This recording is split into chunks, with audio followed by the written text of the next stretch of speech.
Welcome to another episode of Ask Phiff, and I am your host, Phiff, the plug. And today we up on that sports talk, y'all. And a special shout out to my podcasters, man. I've only been on for a couple weeks, and y'all have just been mashing it up. I'm just getting tons of hits and tons of plays. And this shout out's for you, because I wouldn't be nothing without you. Thank you. Now, back to sports talk. Listen, this is a special one right here. This is one of my favorites. I'm enjoying this one. This is about that father, great father, over there in LA, Lavar Ball. He's got them 3 boys over there. He got the 3B brand going, and he ain't letting nobody try to take his cash or his cream. He ain't trying to get suckered for no change or nothing like that. And on top of that, he's teaching his boys to be strong men. And if you don't believe me, why don't you listen to this clip on this interview, and that'll prove my theory.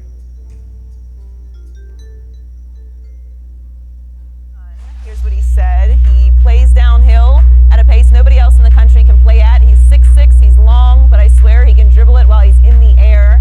He can definitely pass while he's in the air. He advances the ball either by dribble or pass faster than any point guard in the country. So, LeVar, what do you think of Coach Alford's assessment of Lonzo? I think that's a great assessment of him. He's been playing like that all his life. Like I said, Zoe's goal was to play in the league. And as you're small, the game gets faster and faster. I taught them how to play at this speed when they was babies, on the fact that the goal is to play as fast as possible. So, LeVar, I'm not going to tell you how to be a parent or what you should and shouldn't do, because all intents and purposes look like you've raised 3 great young men.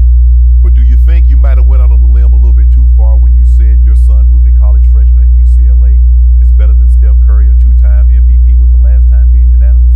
No. On the fact that I have the utmost confidence in what my son does. And just because I say he's better than somebody, who cares? I believe it. So I don't care what nobody else says. You can judge on your own. But you, sitting here looking at you, listening to you, and spoke a little bit off camera, this is not hyperbole. You sincerely believe this. I believe it. I know it. And it's just like, I know what work my boy put in. Right. You know, for me to say that. Right.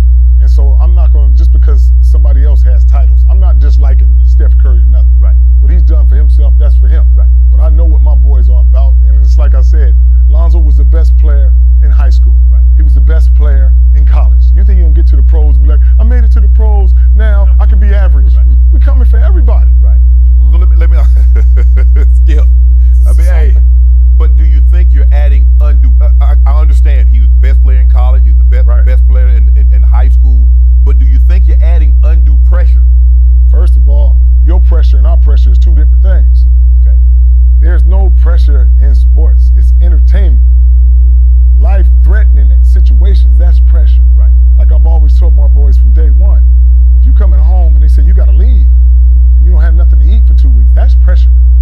My foot on your throat, I'm about to kill you, that's pressure. Right. But telling me something, you can't hurt me or my boys by telling somebody, 2x4 upside the head, you might hurt. But as far as this is not pressure, it's entertainment. And the more people to watch, the better we like it. You raising entertainers, not ball players. Hey, they evidently they was ball players when they came out the room. Evidently. So, as you step back from this, does Lonzo ever come to you and say, Pop, you got to back off just a little bit because you're just laying it on a little too thick for me? See, that's what y'all can do. That's when you raise your kids. They can come up and say, hey, Pop, you can't come up and tell me nothing. I'm the one paying when I'm raising you.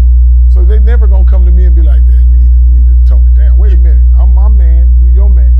But you become your own man when you move away from me. That's true. Oh, excuse me, if you don't mind me asking, where are you from? I'm from LA South Central. Because see, you got old Southern values. See, that's how my grandfather talked to his kids. Like, I'm always gonna be dad. Right. And just because you're a man, don't think you usurp me all of a sudden. Right. Because I'm still dad, Right. and I'm still the man, and you're gonna be respectful of me in my house at all times. I ain't got to say nothing, Shannon. You know where I'm coming from, man. You know where I'm coming from.